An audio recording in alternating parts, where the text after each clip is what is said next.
Pemirsa, setelah 2 bulan berturut-turut mengalami deflasi pada Juni 2020, BPS Bali mencatat Denpasar maupun Singaraja kembali mengantongi inflasi. Pada bulan keempat masa pandemi COVID-19 ini, Denpasar mengantongi inflasi mencapai 0,08% dengan akumulasi year on year atau YOY 2,14%. Sedangkan Singaraja mengantongi inflasi 0,32% dengan YOY 2,41%.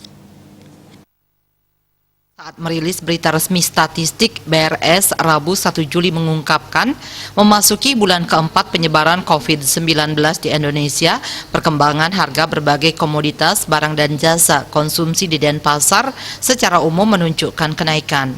Berdasarkan hasil pemantauan, Denpasar tercatat inflasi atau terjadi peningkatan indeks harga konsumen IHK dari 104,32 pada Mei 2020 menjadi 104,40 pada Juni 2020. Di sisi lain, tingkat inflasi tahun berjalan Januari hingga Juni 2020 tercatat setinggi 0,72%. Dari pemantauan harga berbagai komoditas mulai pertengahan Maret sampai Juni diperoleh dengan cara pendataan jarak jauh, maka dalam kedalaman teknis tertentu angka inflasi yang dihasilkan tidak bisa diperlakukan secara apple to apple dengan angka inflasi hasil penghitungan sebelumnya.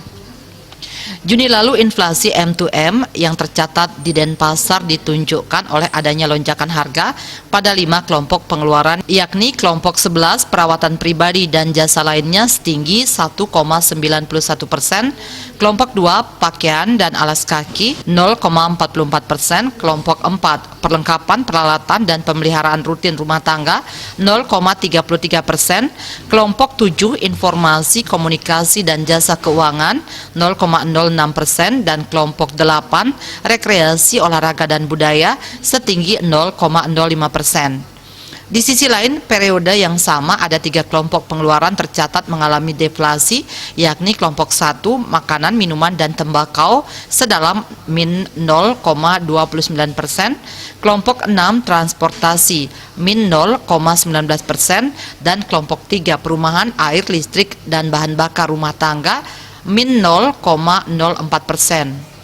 Periode yang sama juga ada 3 kelompok pengeluaran tercatat tidak mengalami perubahan indeks atau stagnan, yakni kelompok 5 kesehatan, kelompok 9 pendidikan, dan kelompok 10 penyediaan makanan dan minuman, restoran. Komoditas yang tercatat memberikan andil atau sumbangan inflasi pada Juni 2020 antara lain daging ayam ras, emas, perhiasan, tarif angkutan antar kota, tempe, pasta gigi, tahu mentah, popok bayi sekali pakai, sabun deterjen, deodoran, dan kopi bubuk. Sementara itu di Singaraja yang juga menjadi pemantauan BPS Bali untuk perkembangan harga berbagai komoditas konsumsi secara umum menunjukkan kenaikan sehingga mencatat inflasi 0,32%. Inflasi di Kabupaten Utara Bali ini ditunjukkan peningkatan indeks pada 6 kelompok pengeluaran, yakni kelompok 4 setinggi 0,93%, kelompok 11 0,72%, kelompok 1 0,49%, kelompok 3 0,24%, kelompok 5 0,03%, dan kelompok 2 setinggi 0,02%. Juni lalu hanya 1 kelompok pengeluaran tercatat mengalami deflasi M2M, yaitu kelompok 9 min 0,07%. Sementara 4 kelompok pengeluaran lainnya tercatat tidak mengalami perubahan. Manik Bisnis Bali melaporkan.